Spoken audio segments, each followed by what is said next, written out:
Good morning. আমি কয়েকটা কথা বলে নিচ্ছি।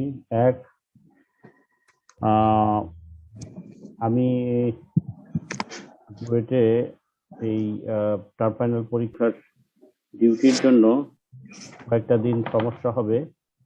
তো ওই সমস্যা দিনগুলি আমি ওই সিআরকে জানিয়ে দিয়েছি, কিন্তু আমার এখন মনে হচ্ছে যে যদি তোমরা চাও, যেহেতু অনলাইন ক্লাসে দেখা যাচ্ছে সবাই মতো কেউ আসে না, তো তোমরা চাইলে তাহলে ওটা আমাদের রবি এবং মঙ্গলবার তো, এবং এগুলির তোমার হচ্ছে পরীক্ষাগুলি প্রতিদিনই সকালে। তো যদি রমজানে তোমাদের কয়টা পর্যন্ত ক্লাস আমি জানি না, তবে যদি পরীক্ষার পরে ওই দিন আহ, বা অন্য কোনো দিন যদি তোমরা মানে একটার পরে কোনো সময় ফিজিক্যাল ক্লাস করতে চাও, তাহলে সেই প্রস্তাব আমাকে দিতে পারো। তাহলে আমার একটু 2-3 দিন হয়তো সমস্যা আছে, এগুলি করে ফেলা যাবে। বুঝাইতে পারছি কিনা, মানে রবি মঙ্গলবার আজকে সহ আরো 2 দিন অন্তত বা 3 দিন এই ঝামেলাটা আছে। তো এই সময় সকালবেলা অনলাইন ক্লাস নিতে চাচ্ছিলাম, কিন্তু তোমাদের তো পার্ট আস্তে আস্তে দেখা যায় যে তোমার 9টা বেজে যায়। হ্যাঁ, তো এটা তোমরা বিবেচনা করতে পারো। আর এরপরে আমরা আসি, আমাদের বিষয়গুলি অলমোস্ট শেষ হয়ে গেছে।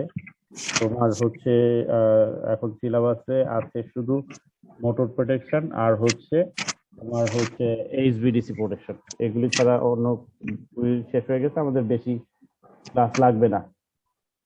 আমি একটু অন্য জিনিসও এর মধ্যে কাভার করি। আমার কাছে একটু রিকোয়েস্ট আসছিল যে বুয়েটে এই কোর্সের উপর কি কি ল্যাব করানো হয়, তোমাদের কি কি করানো হয় সেই লিস্ট আমার কাছে আছে। তো এইটা কেন তোমরা জানতে চাইছিলে জানি না, এখানে দেখতে পারো। আর সাথে এইটাও একটা উদ্দেশ্য যে তোমাদের যা যা কাভার করা হয়েছে এগুলি দিয়ে এই ল্যাবগুলি করা যায় কিনা। আমি একটা একটা করে একটু ডিসকাস করতেছি, তারপর আজকের টপিকে যাব। তবে study of vacuum circuit breaker operation, তো এটা তো অবশ্যই কাভারেজ হচ্ছে, কারণ ভ্যাকুয়াম সার্কিট ব্রেকারের কনস্ট্রাকশন অপারেশন সবই তোমাদের পড়ানো হয়েছে ওইখানে।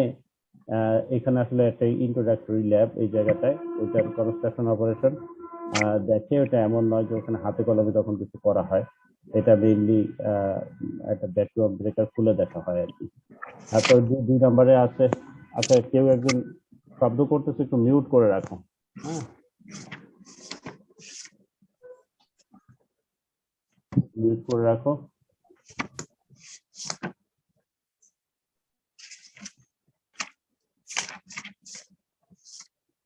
শব্দটা কে করছো?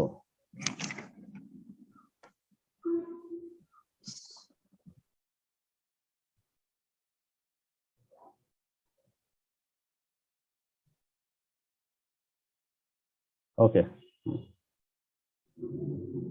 ঠিক আছে। আচ্ছা, এরপরের ইয়েটা হচ্ছে যে তোমার study of SF6 insulated automatic circuit breaker recloser.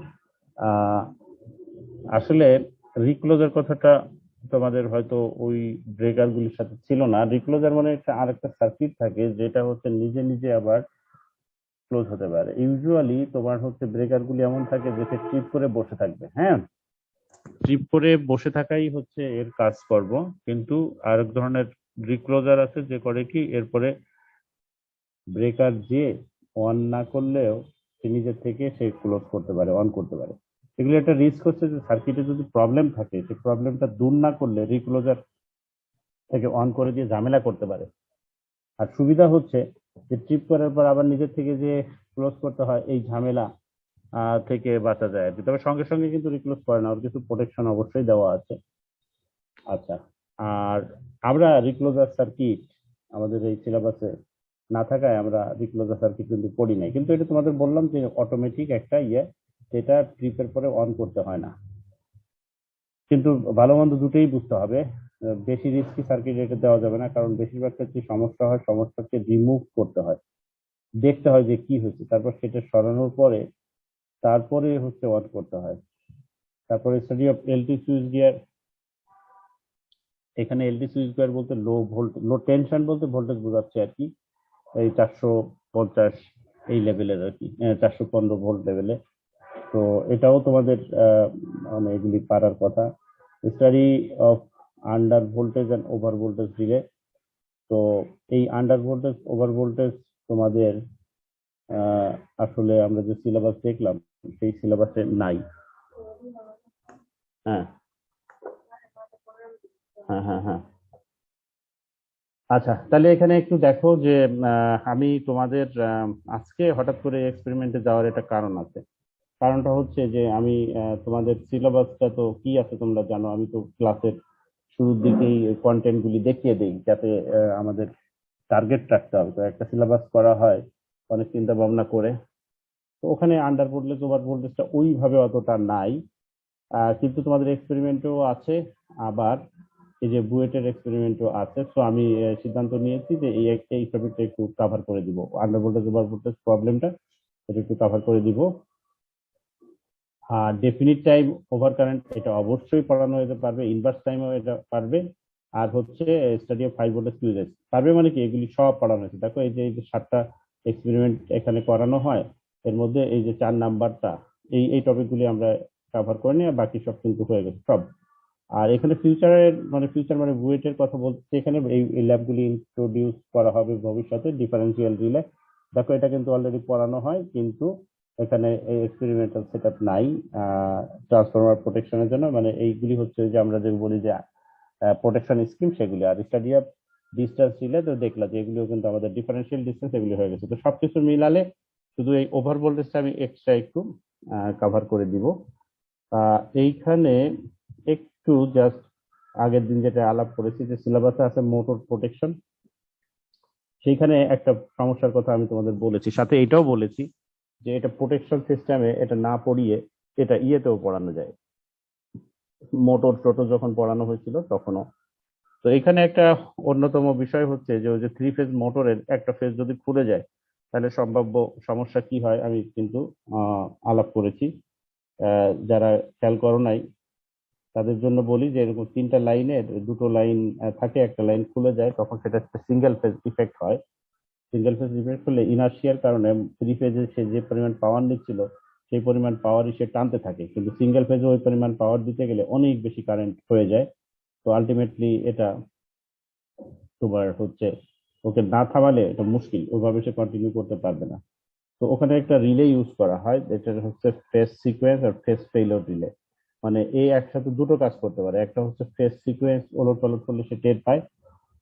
You know what is phase sequence, মানে যে L1 L2 L3 পর পর আসতেছে, এটা না এসে যদি কোনো কারণে এর পর L3 আসে তাহলে ফেজ সিকোয়েন্স উল্টে গেছে, এইটা বলা হয়।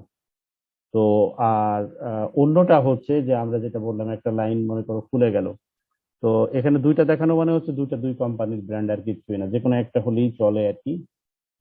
ঘুরে ফিরে একই জিনিস ওখানে আছে, কারণ দেখো এখানে যে 3টা লাইন তারপর নিউট্রাল, এখানে আরো 3টা পয়েন্ট, এখানেও কিন্তু ঘুরে ফিরে ওগুলি আছে। ঠিক আছে, ওইটা দিয়ে ওই যে যে ফেজ রিলে ওইটা দিয়ে প্রোটেকশন কিভাবে করা হয় দেখো, এটা হচ্ছে লাইন, 3 ফেজ লাইন, এই যে এখানে হচ্ছে 3 ফেজ সার্কিট ব্রেকার। সো এটা ওখানে দিলে 1 এখানে অফ, এটা মোটামুটি আমরা এটা বুঝতে পারি। কিন্তু এইখানে মোটরটা আছে, এইখানে মোটরটাকে ওই ব্রেকারের ভিতর দিয়ে অবশ্যই আনতে হবে। আর এটা হলো কেবল বক্স। আহ এইটা কেন লাগলো, নর্মালি এটা লাগে না, এই যে জাস্ট এটা পরপরই মোটর বসিয়ে দিলে হয়, কিন্তু দেখো এখানে আমরা একটা সিটি বসিয়েছি। এই সিটিটা বসানোর জন্য এই বক্সটা লাগানো লাগতেছে, কারণ এই 3টা তারকে ভিতর দিয়ে একসাথে নিয়ে তারপরে সিটিটা নিতে হবে। তো এই কারণে আর কি, আদারওয়াইজ কোনো প্রয়োজন ছিল না যে এখানে 3টা তার এই 3টার সাথে লাগিয়ে দিলে হতো। যেহেতু আমরা 3টা তারকে একই সিটির ভিতরে ঢুকাবো, আদারওয়াইজ কিন্তু আমার 3টা সিটি লাগতো, ওই ওই সেই কারণে এটা। হ্যাঁ, এটাকে বলে কোর ব্যালেন্স কারেন্ট ট্রান্সফরমার। তোমাদের অবশ্যই এটা পড়ানো হয়েছে যে আগের ক্লাসে, যে ওটা হচ্ছে কোর ব্যালেন্স বলে ওটাকে, যখন 3টা ফেজের কারেন্ট একটার মধ্যে থাকে, এবং কোর ব্যালেন্স বলতে বোঝায় যে ব্যালেন্স অবস্থায় এখানে কারেন্ট জিরো থাকে। জাস্ট আগের ক্লাসেই পড়ানো হয়েছে যে কোর ব্যালেন্স বলে ওটাকে। আদারওয়াইজ আমার এই 3 ফেজে কিন্তু প্রোটেকশনের জন্য আমার 3টা কারেন্ট কয়েল লাগতো, সেরকমই বেশিরভাগ ক্ষেত্রে থাকে, কিন্তু কোর ব্যালেন্স একটা ছিল যেটা হচ্ছে যে 3টা যতই কারেন্ট থাকুক তারা যদি ব্যালেন্স থাকে তাহলে এখানে জিরো হবে। বাস, তাহলে ওভার কারেন্টটা কিন্তু ব্যালেন্সের ব্যাপার না। তোমাদের নিশ্চয়ই মনে আছে ওভার কারেন্ট হচ্ছে অতিরিক্ত কারেন্ট গেলে। তাহলে এখন এই তিনটার মধ্যে দিয়েই যদি ব্যালেন্স অবস্থায় 10 গুণ কারেন্টও যায়, এটা কিন্তু ট্রিপ করবে না, কারণ এই ওভার কারেন্ট রিলে কিন্তু ওই কারণে না, এটা বুঝতে হবে। আহ ব্যাপারটা বুঝো যে এইখানে যদি অনেক বেশি কারেন্ট যায় তাহলে সে এই সার্কিট ব্রেকার ট্রিপ করবে, এটা না। না বুঝার কি কিছু আছে, কঠিন কিছু? এই যে এগুলির মধ্যে দিয়ে যে কারেন্ট যাবে সেই কারেন্টের প্রোটেকশনের জন্য এই সার্কিট ব্রেকার ট্রিপ করবে যদি কারেন্ট অতিরিক্ত যায়। কিন্তু এই ওভার কারেন্টটা কখন করবে সেটা হচ্ছে যে যদি এই সে একটা ফেজ খুলে গেল, বাকি দুটোর মধ্যে দিয়ে পাওয়ারের কারণে বেশি কারেন্ট যাবে, তখন তো এখানে তোমার জিরো হবে না, তখন এটার মধ্যে দিয়ে বেশি কারেন্ট যাবে। আর এখানে একটা ডেফিনিট টাইম রিলে আছে। ডেফিনিট টাইম রিলে থাকে এই কারণে যে আমি তো ডিলে করে দিয়েছি আর কি, এইটা যে এই যে ট্রিপ কয়েলে যাবে এটাকে খুলে ফেলবে, তবে তার আগে সে দেখবে যে ওইটা টেম্পোরারি কিনা, সেজন্য ডেফিনিট টাইম দিয়ে রাখা হচ্ছে। মানে টেম্পোরারি কিনা মানে আবার যদি ঠিক হয়ে যায় তাহলে ও আবার জায়গা মতো ফিরে আসবে। ওকে, এইখানে ওই কানেকশনটাই কিন্তু দেওয়া আছে যে মোটর, তার আগে এই জিনিসগুলি বসিয়ে এভাবে ঠিক করে দেওয়া আছে। ঠিক আছে, তাহলে আমরা মোটরের প্রোটেকশনের জন্য ওই রিলে এবং করেসপন্ডিং সার্কিট স্পেসিফিক ডায়াগ্রামটা দেখলাম। এটা একটা টপিক ছিল। আরেকটা টপিক, এখনই সব শেষ হয়ে যাচ্ছে তা না, আরো পরের ক্লাসগুলি তো থাকবে। তো প্রোটেকশন ওভার ভোল্টেজ, যে একটু আগে বললাম যে এইগুলিও একটু দেখানোর ইচ্ছা আছে। তো এইখানে আমাদের এইটার মধ্যে ভোল্টেজ সার্জের বিষয় আছে, এগুলি থেকে ওভার ভোল্টেজ ব্যাপারটা হয় আর কি। আর আন্ডার ভোল্টেজ ব্যাপারটা পরে বলবো। আন্ডার ভোল্টেজ মেইনলি ওভারলোডের কারণে হয়, মানে ভোল্টেজ রেগুলেশন হয়ে যায়, হ্যাঁ, সে কারণে। তো একটা ওভার ভোল্টেজের একটা কারণ হচ্ছে ভোল্টেজ সার্জ, আর একটা হচ্ছে যে ইন্টারনাল কজ, তারপরে আছে লাইটিনিং, তারপরে ইত্যাদি ইত্যাদি। তো এখানে আমরা একটু প্রথম ভোল্টেজ সার্জের ডেফিনেশনটা দেখি।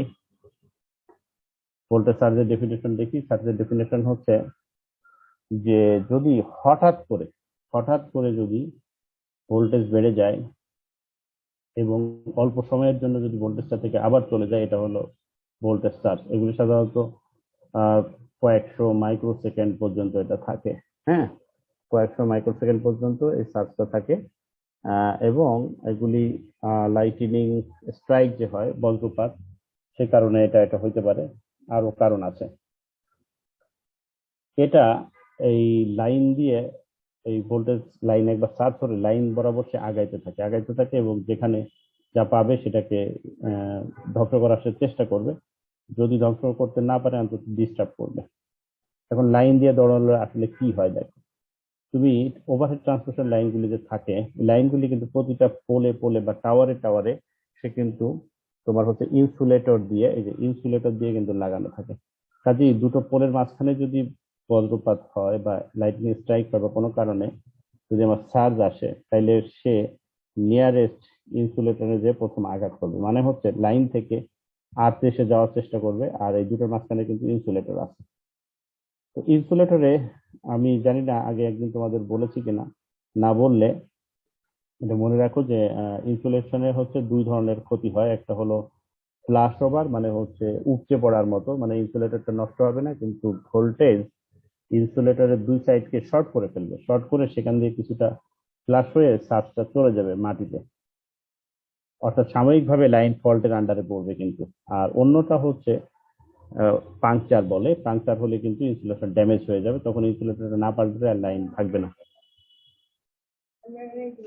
হ্যাঁ, দাঁড়াও। ওকে, এই হচ্ছে এর মেকানিজমটা। এখানে একটা দেয়া আছে দেখো, যে সার্চটা যদি এখানে শুরু হয় যে T1 একটা টাইম, আর একটা টাইম হচ্ছে T2। T2 কিন্তু এখান থেকে শুরু নয়, জিরো থেকেই শুরু। T1 একটা টাইম, T2 একটা টাইম। এখন এদের একটা ডেফিনেশন আছে যে এই যে পিক ভোল্টেজ যে পৌঁছাইলো আর পিকের যে হাফ পৌঁছাইলো, এখন এই পিক এবং পিকের হাফে পৌঁছাইতে যে টাইম লাগে ওটাকে বলে T2। আর পিকে পৌঁছাইতে যে টাইম লাগে তাকে বলে T1। এটা কিন্তু একটা আর একটার দ্বিগুণ এরকম না। এই T2 টাইমটা দ্বিগুণের চেয়েও অনেক বড়, হ্যাঁ, দ্বিগুণের চেয়েও অনেক বড় হয়। সার্জের ইয়াটা এই T1 T2 কত হয় এখানে একটা আন্দাজ দেওয়া আছে, যে এটা হচ্ছে 1 থেকে 5 মাইক্রোসেকেন্ডের মধ্যে থাকতে পারে, কিন্তু এর একটা আহ, আহ, এরকম একটা মেজারমেন্ট আছে যে 1/5 মাইক্রোসেকেন্ড সার্চ, এই কথাটার মানে হচ্ছে হুইচ রিচেস ইট ম্যাক্সিমাম, মানে হচ্ছে T1 = 1 আর T2 = 50। তার মানে বুঝো যে এটা তো ডাবল না, ডাবলের চেয়ে অনেক অনেক কিন্তু বেশি। এভাবে আর কি এটা ইয়ে করে। এখন আমরা আসি যে আমরা যে ওভার ভোল্টেজ আন্ডার ভোল্টেজ পড়তে চাচ্ছিলাম, তাহলে এখানে আসি যে আমাদের ওভার ভোল্টেজ কি কি কারণে ঘটে। এখানে কয়েকটা নাম দিলাম। যে ইন্টারনাল কারণের মধ্যে আছে, তার মধ্যে একটা হচ্ছে সুইচিং চার্জ, মানে হচ্ছে যে একটা লাইন আছে, হঠাৎ করে লাইনটা খুলে ফেলা হলো, অথবা খোলা লাইন হঠাৎ করে অন করা হলো, ওর থেকে কিন্তু চার্জ হয়। আবার হয় ইনসুলেশন ফেইলরের কারণে, ইনসুলেশন ছিল তো তাহলে মানে আর্থ এবং লাইন আলাদা ছিল, কিন্তু ইনসুলেশন ফেইলর হওয়া মানে কিন্তু আর্থ হয়ে যাওয়া, তাহলে তখন একটা ওভার ভোল্টেজ প্রবলেম হতে পারে। এটা আর্কিং গ্রাউন্ড, রেজোন্যান্স, এগুলি একটু ফিগার দিয়ে বোঝাতে হবে, আজকে এটা সম্ভব হবে না, এগুলি বুঝাই দিব। তো এই 4টা কারণে যে হয়, এটা কিন্তু পাওয়ার সিস্টেমের ভেতর থেকে হয়। সে কারণে এগুলি ওভার ভোল্টেজের এই কারণগুলিকে বলে ইন্টারনাল কজ। আর আরেকটা আছে এক্সটার্নাল কজ, যেটা হচ্ছে লাইটিং, অর্থাৎ লাইটিং তো লাইটিনিং তো আসমান থেকে হচ্ছে, এটা এই না। তো এখন যদিও খুব কম সময় হলো, কিন্তু ওই যে পরীক্ষার হলে তাড়াতাড়ি চলে যাওয়ার একটা বিষয় আছে আর কি। আর কি রেখেছি আজকে? না, আজকে আর রাখিনি, তাহলে এ পর্যন্ত থাকুক। আর তোমরা তোমাদের সিআরকে জানিয়ে রেখো যে যদি একটাই আমার পরীক্ষা শেষ হয়, এরপরে যদি ফিজিক্যাল ক্লাস করতে চাও তাহলে আমাকে সময়টা জানাও, আমি ওটা করবো। আজকের মতো এই পর্যন্ত থাকুক। আহ, হুম।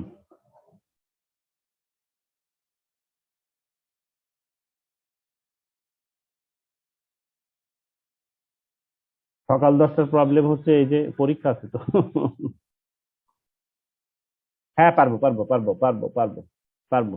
তো নেক্সট মঙ্গলবারে তাহলে এই টাইমে এরকমই হোক, আর বুধবারে আমি নিব, অসুবিধা নেই। তাহলে আমরা মঙ্গলবারে আলাপ করবো আবার, ঠিক আছে? Thank you. হ্যাঁ,